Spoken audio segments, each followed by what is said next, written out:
Presently, the fees of our university is involving in embezzlement of money, corruption, in which at the level of union, we wrote a petition to the council. You know, the council is like umbrella of the university. And the council set up the investigation committee. But as the time I'm talking today, we, the petitioner, they didn't give us the feedback that the fees is exonerated from that petition. But what we are seeing is that it's exonerated. It's clear that doesn't know anything about that thing. And as a result of that, because we are the petitioner, they are now we becoming the enemy of the VC. In that situation, I want to ask my colleagues that are here, what can we do? Presently, we are in interdiction because of that single action that we did at our university. Yeah, we wrote the petition like he said. A committee was constituted to investigate. At the end of the day, the committee came up with 11 recommendations, and the VC was indicted by the recommendation. In fact, he was asked to make some reforms. Up to today, he hasn't done that. The council met, they communicated this to him since 15th February 2018. Over a year, he has not made the reforms. But a month or so after the council had decided, the governing council chairman, who is a son, a frontline son in Nigeria, Malam Yusuf Ali, now single-handedly ordered the secretary to the council to write a letter of exoneration to same vice chancellor, who was asked to make some reforms. So as we talk, like he said, the VC now took that letter of exoneration to court, charging the petitioners for libel, demanding for 2.5 billion naira from us as damages. And like I also said, as we talk, there are issues in the university. We've been out of our job since November 2018. On interdiction, they connived with police, while some of us were suspended on this same issue. So we are actually battling, and we have reported same to the SERAP. I think is one of the reasons why we are invited. So like my colleague has asked, we actually need a way out. It's just like the petitioners are being dealt with, being witch-hunted and harassed by the people at the corridors of power. Adeyeye Eniola. I'm a student of Obafemi Awolowo University. One of the challenges that I feel that is happening in our institution is the problem of not being able to have a standard student union, or should I just say there is no student union at all. And I feel for the past few years in my school now, if there is a practice of student union, at least that is where our rights, that's where we gain the interest of fighting for our rights and fighting for other students in the school. But for the past 2 years now, like from 2017, there has not been any activities, maybe student union, it has been scrambled. And in my school, in OAU, yes, in Ife, and it's kind of a problem, it's like a threat to us, because an incident happened as at last year at my hostel. Like a man just came, like entered the female hostel, then requesting of bathing water, and we're like, we can't give you, because we are in an environment where we have to be conscious of what is happening. How can you just enter and you are a guy? Number one, you are not expected to enter a female hostel at that hour, and you are requesting for our bathing water. We said we can't. Then for like about 5 minutes later, I discovered that this same guy was able to get this water, like out of our own approval. Like he got the water later. Then we protested that this is wrong, that is not appropriate. We don't know what you want to use this bathing water for. Then later I discovered that they said it's for a project. We're like, you can have your bath, then use your water. Why would you just enter our own hostel then request for our water? Then we went further to the DSA, and all they were like, they will find something to do with it. But at the end of it all, they were able to find nothing to do. They even lied against us that they signed a contract on and all like that they allowed the guy to enter, whereas they told us before that they did not sign such contract. And later the DSA was like, he signed it, and also there was like a confusion. So I urge, if there was maybe a student union or something, at least there will be our voice and our interests will be protected in the institution. If IFE doesn't have student union, I'm wondering which other university in Nigeria will have a student union. So it's quite very shocking. And on issue of student union, we've always had other campuses and had reasons to intervene. And the excuse they give us that there is massive corruption happening in the student union, National Association of Nigerian Students. So there is a need for an alternative. So because of this meeting, which is not supposed to be to x-ray problems, but to provide solution, one of the solutions that I will be suggesting will be for SERAP to have a student corps. Just like she has said before, that there should be transparency, they should publish, one of our points, that there should be publish and transparency in the process of interventions, ETF projects and all of that. So the role of the student corps would be to educate their mates. They will be educated on those things. They will be the ones doing the leafleting, doing the educationing, and then the duties of the student union, some of the duties of the student union, they will be carrying it out, the ones that are doable, and they will handle it civilly. You have to pay money to get drugs. So there should be a monitoring body that is like a secret monitoring body that will be monitoring these people and make them accountable. As citizens. All private hospitals, they must have maybe a matron or someone with BSc in nursing or something like that. But most private hospitals, they have, what they just have is, what are they called? Auxiliary nurses. So when I noticed that when I think we have some monitoring bodies that goes to all these private hospitals to go and check if the required qualified nurses are there. But on getting there, we notice what the doctors used to do. The doctors will just like, okay, just take this. They won't even allow them to check all the facilities. You see some hospitals that they're okay, government approved, but the requirement for the hospital to be approved as government approved, they are not there. And we found that the judiciary accepts the highest. No, the question even though it's good. And is that what aspect of the judicial process or that chain it takes? I'm getting there. What makes judiciary higher is actually, even though the police was most corrupt, was that the average people they pay to are judicial staff, the lower rung and the magistrate level. So it means before you see a magistrate, a policeman may probably collect 100 naira from you or 1,000. But the average magistrate is not going to collect 1,000 naira. But is it to see the magistrate? Is it to file a paper? Is it to put your court case? Or to affect the decision? Or is it to pay for affidavits? Is it to get it through? No, you should understand that the magistrate will not deal with affidavits. The question did not, the samples did not specify the act. But the question it asks them of the people they have dealt with in the judiciary and where they felt they will pay bribe and the amount they perceive they will have to pay based on their experiences. And that's why you understand that figure is not about registrar. That figure, the reason is high is talking about senior judicial staff. Registrars might be involved because the registrar may come to meet you, the judge said bring 500,000. But the idea for the person paying is not, you won't pay a registrar 100,000. No. It tells you, the judge will collect money, then you give him that amount. So to the people who interview who are not lawyers, that sum goes to magistrates and judges. I wonder what this commission has been doing, because I know what the law about that commission says. It says salaries and allowances to be fixed must be fixed in a manner that is justifiable within the Nigerian economy. Can you tell me what justification it is? For instance, for a legislator to take 15 million naira per month in terms of monthly allowance, and the legislator is supposed to be a worker of the Nigerian people, and the Nigerian worker is to collect 30,000 naira per month. Tell me the fraction, what fraction is 30,000 naira or 50 million naira? My name is Ade Tokunbo Mumuni. I'm the executive director of SERAP. I'm a legal practitioner as well as a notary public. You see, if you say a case of rape comes up in court, you must be talking about the criminal court. Rape, like any other criminal matter, when you want to establish it in court, you have serious legal burden. And the serious legal burden that you have is that you have to prove beyond reasonable doubt. So one of the things that will count against you,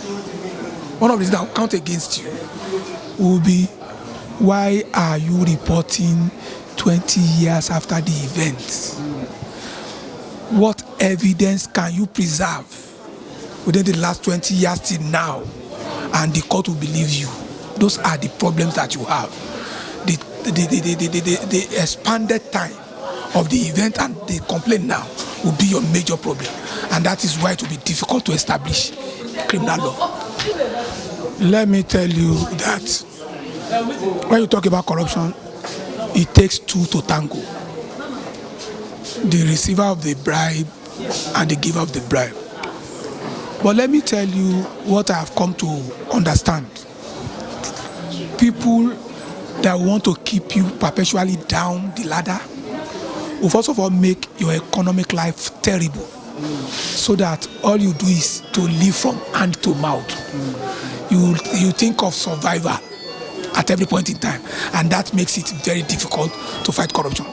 If, for example, people are living from hand to mouth, then when you offer them little stipends to vote for them, they will easily take, because they have this feeling that let us collect this from them. We don't know where we'll see them again.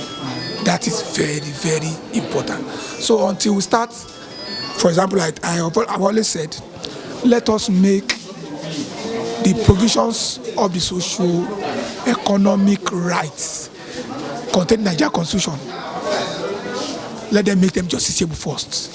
Let them be meaningful. When I say meaningful, the Constitution of Nigeria now does not make them meaningful. It says they are not justiciable. When you violate my basic right to education, my basic right to shelter, my basic right to health facilities, I can't go to court and fight anything. So that is a negative for that set of rights. Until those provisions become, as the fundamental human right provision, justiciable, it is then that we'll be making progress. But once they are not justiciable, then we are not making progress. You see, let me go back to ages before. In the regime, in the First Republic, there are farm settlements along various routes in Nigeria.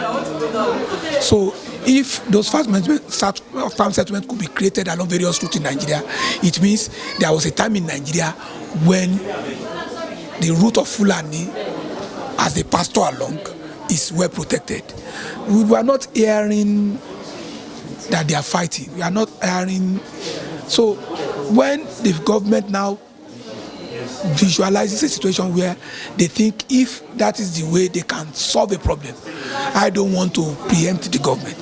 Let us see them set it up. And because the states that said, you remember when Dalong was speaking on the matter, he said, some state government said, we have land that we can give for this purpose, and that the government should come. So if any state says, it can be part of the settlement thing because they're having the problem, let them do it. So the idea of preempting government to say it's not good, I don't believe in it. My name is Jessica Odudu. I work as a program assistant in the Premium Times Center for Investigative Journalism. The problem with rape cases that take time is the lack of evidence. You have to appreciate the fact that in law, it is based on the evidence you can bring forth. So when we talked about it, we understood that the issue might not be that it happened, but the fact that we have very bad methods of investigating rape cases, which is a problem in Nigeria. Of course it happened, but the only evidence we have now is say so. He said, she said. We don't have enough forensic evidence. We have very little forensics in the country. We have very poor definitions of rape in our laws. So definitely we need a turnaround. And I would not say that people who are victims of this should stop speaking because they might not find redress. Rather, I would say they need to speak up more, because it is through that speaking we can start pushing the people who need to make these changes to do it. We need to keep up the fight, because there is a problem. One of the things that we have noticed is abandoned infrastructures, in schools. Especially UBEC projects. So what I want this group to do is, let us task the government to continually publish every project, that is from UBEC level, the SUBEB level, whatever project they are giving to schools should be published. My name is Adirunke Kimemenia Eseka. you know, and I'm the Executive Director of Talent Plus Resources International, and also the Lagos focal person for SACEFA. SACEFA is Civil Society Action Coalition on Education for All. Yeah, I really thank, you know, the organizers of today's program, because as we all know, corruption has eaten deep. It's a cankerworm that has eaten deep into the fabric of this nation. And unfortunately, you know, at all levels of government, we're actually not taking it seriously. You know, we're taking it with a light hand, and it's unfortunate. And that has taken the country to where it is today. You know, though I participated at the education, you know, section, I would have loved also to participate at the power sector, and also would have loved to for them to have a transport section too, you know. But what I want the government to look into is that they should look for the way to eradicate corruption in this country, because it's taking us nowhere. Unfortunately, the young people that are coming up, they are into it already, you know, and it's giving the nation a bad name. You understand? So we should follow integrity. There should be a rethink. The government should sit up, you know, and all sectors too should sit up, especially the civil society organizations. We should come together, we should unite, you know, to fight corruption in this country. So why do you think some people enjoy so much privilege? Occupying an office. It is not because they have two heads. The state has provided all these things for them so that they can concentrate on the work of the state. No, now people who are supposed to be working for you, as it were, now they are putting all the money in their pocket. Somebody will collect hundreds of millions to build borehole. You will do borehole of 70,000, and citizens like you and me will be hailing them. I think something is wrong with us, which borders on stupidity. So we as a people must understand our role in the scheme of things. This is not a group of market women. Maybe the discussion may be different, but I believe here are educated people, mostly lawyers, graduates, you know, educated people who understand left from right. So let us begin. There is nobody in government who doesn't want to be accountable when people hold them really accountable. But when you pander to, you know, you have a governor, just one man, a state with 5 million people, and everybody, traditional rulers, people who have been around since the 60s, everybody defer to the governor, and it becomes a monster. It's so simple. Everybody is saying yes sir, yes sir, yes sir. Of course, power corrupts, and you are giving him absolute powers. So my charge to everybody here in this hall, people of my generation, whether you like it or not, this is our country. People have been living Nigeria in numbers. Unfortunately, it's not the same. Fine, you enjoy privileges, better environment, but there is no place like home. We can make our country work. We can make our environment better by being patriotic first and foremost, which gives us the locus to talk. Then we demand accountability and good governance at all quarters. So corruption is anti-social, is anti-people, is anti-human. So everywhere, every group, everybody should be against it. You see, whether we are talking about anti-corruption laws or any law for that matter, no law is self-executing or self-implementing. Laws are paper. They are written on papers in black and white. At every point in time, human beings must be involved. For example, there is a criminal case that happened somewhere, even though everybody is talking about it, but there has not been a petition to the police. The police do not work in abstraction. They don't pick things from the sky unless somebody brings it to the attention of the police. So that's a classic case. So people may say, this case is in the public domain, everybody is talking about it, yet the police has not done anything.